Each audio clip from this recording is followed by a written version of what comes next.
Today's show, we're recently honored with 50 years of service awards by the Federal Aviation Administration right here at Reynolds Field, Jackson County Airport, receiving the Charles Taylor Master Mechanic and Wright Brothers Master Pilot Awards. We have Rodney Hatcher, and with the Wright Brothers Master Pilot Award, John Eiler.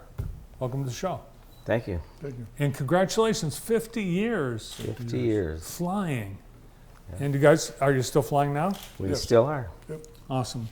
John, I understand that you're, and I think both you guys have, you have flying in your family, right? This Well, is John. John. I'm the only pilot. Well, I have a great uncle that was a pilot for years ago, and he's since passed away, but he was in Iowa, and my family originates in Iowa. But he was a pilot in Iowa. He flew for many years, and I've got pictures of him and so on.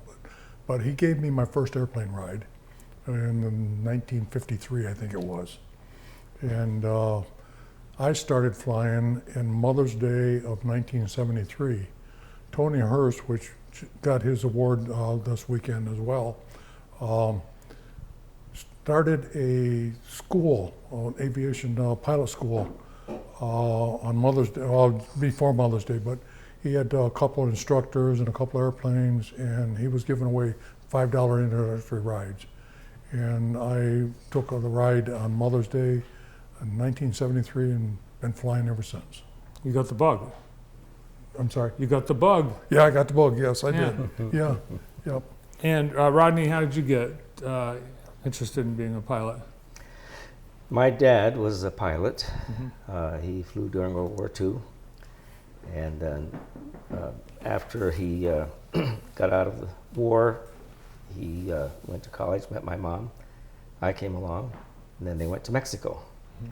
And he flew in Mexico as a missionary pilot for about almost 20 years. And and I got to fly with him, obviously, quite a bit. So my first flying experience that I recall was I was maybe 10, and I've always been small, and I was, of course, a lot smaller then. But my dad had me sit up in the front right seat as a co-pilot, and they have dual controls. It was a little Cessna, I think 180, if I remember right. And he said, would you like to fly? Who wouldn't, What young guy wouldn't like to fly? I grabbed a hold of the yoke and, just fat, dumb, and happy. I didn't know what I was doing or anything. And after a few minutes, he said, look out at your right wingtip. So I looked out at my right wingtip, and it was way up in the air. Uh-oh. And the left one was way down there. So he showed me, how to keep my wings level, by moving the yoke back and forth. So I was watching both wingtips. And then he said after a few minutes, look out after the nose, look at the nose of the airplane. So I looked at the nose, and it was way up in the air. So he showed me how, to move the yoke back and forth to keep the nose level. So we were flying, straight level. It wore me out. Pretty soon I said, Dad, you better take over, and I took a nap. You were doing aerobatics on your very first flight. Yeah, and not even realizing it. Yeah. Now, you're both pilots, but one of you is also aircraft mechanic and builder, and that's you, right, John? Well, yes. I built my own airplane. I always wanted a go-fast airplane, I called it. And I wanted something that was going to do over 200 miles an hour. And in 2010, I completed that airplane, and I've still got it, still fly it. I'm a mechanic in the sense that I've got a license from the FAA to work on that airplane only. Whereas Rod has got a license, we call him an AI, that he can sign off annual inspections for any certified airplane. I say any certified airplane, but it's got some limitations to it, I guess. Well, you gotta have, Rod, you can explain it, but for turbine and jets and so on, it's different a little bit, so, I don't know. Yeah, I have what they call an airframe and power plant mechanics license, and then an inspection authorization, which is a grade above that. But experience, and I went to school, got my certificates, and it's kind of like an entry into the aviation maintenance industry, and then after that, it's your experience, and what you've worked on and what you've got experience with, and so I've been in general aviation all my life. So were you doing this as a career? Yeah. Both of you? No, No. no, I own a factory here in town. I'm just a hobbyist. The Eiler, the glove factory? No, my father and my uncle opened a machine shop here in town in, I think it was 68, about 68.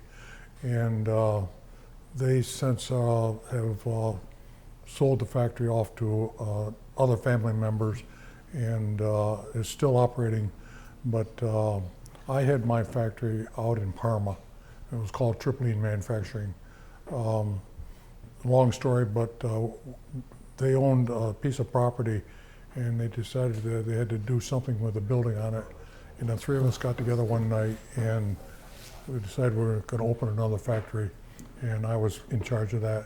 And I finally was eventually bought them out of it and owned it myself, and they owned the one across town. All right, so your career in manufacturing, you had the flight career. I had the career in mechanics. Okay. I've been an aircraft mechanic, since I was 22, and and I been working in that industry, either teaching it or working on planes all my life, all my Awesome. life. So last week the ceremony was held at Reynolds Field, Jackson County Airport, and our own Jeff Steers was there. And we have you two gentlemen, along with, we have John Lemon and Warren Eaton, Tony Hurst on second from left. Yep, John Lemon is in the middle, the tall one, yep. and then Warren is on the right. Yeah, Warren Eaton. Warren Eaton. So 5 of you on that night got the 50-year award from the FFA, but we've had how many others in Jackson? Well, October 10th, we'll have that ceremony again for 3 more. Oh, wow. And after that ceremony, we'll have 16 50-year awards or 50-year pilots in Jackson. I got to clarify that a little bit. A couple of them has passed away now, Okay. but we still have about 14 still living in. Most of them are flying yet. Really? Yeah.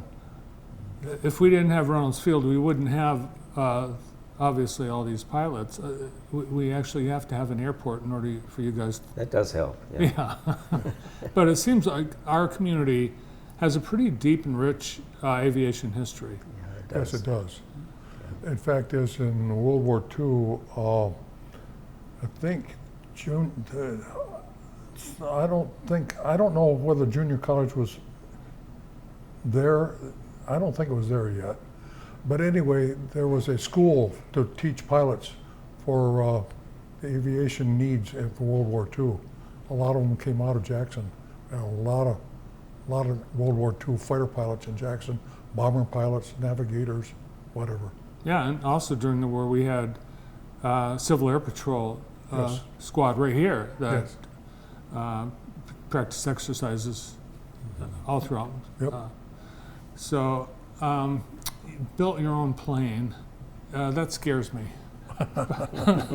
But we have there's quite a few people that have built their own planes in Oh, yeah. Jackson.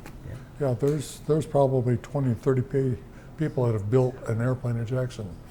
Now, you said something that scares you, but I assure you those airplanes are just as fit as a commercial built Cessna or Piper, Beech, whatever. We have to go through a rigorous inspection by the FAA before we get licensed. So it's like packing your own airplane, or packing your own Parachute. parachute. Yeah. It's you have more confidence in what you've built than what someone else built. Yeah. What range of planes have you flown? Are they all private, like Cessnas? For me, yes. I've flown quite a variety, but Piper, Cessna, Beechcraft, and a few others in between. John? So, I have flown almost anything you can point at as far as small planes. From a Cessna 150, which is the basic trainer I started in, I've got some experience in King Airs. I have had the privilege of flying a Citation jet. My biggest accomplishment was I got to fly and pilot. I did everything on a B-25 here last year. A friend of mine owns a B-25, and his pilot had it up here in Detroit, and he come over to Jackson, and he's always been telling me, I owe you a ride. I says, I've ridden in B-25s before. They're noisy. I don't want, if I get a ride again, I want to be the pilot. And so he had his pilot slide over into the right seat, and he said that I get to do everything, but he told me where things was and whatever, and told me what to expect out of the airplane. And I flew it from start up to shut down, and never had it to take it away from me. So I was quite proud of that. awesome, awesome. Yeah, that's what my dad flew in World War II, B-25s. So, yeah. They look pretty complicated, but when you compare that with what a modern jet, the cockpit, it's got to be just flabbergasting to see all the avionics and. Well, it is not as, after you start flying and you've flown for stuff, to us, it's not as complicated as you imagine. I thought so. A lot of those gauges and buttons, they're just for show. All clocks, and then none of them tell the right time. Right. You guys brought in your plaques from Well, the FAA. These are both John's plaques, but All right. I didn't bring mine in. But yeah, this is what they Yeah, look Brandon's like. going to get a shot of them, so just hold that. And yeah, so you've got John's plaques Yeah. and Yeah. also Rodney's plaques. They're safely on the wall at home. Well, congratulations on the 50 years in the air and in aviation in our community. And thanks for coming in today. Thank you. Thank you for having us. You bet. Yeah. From the FAA Awards event, two of our storied pilots, Rodney Hatcher and John Eiler. Up next on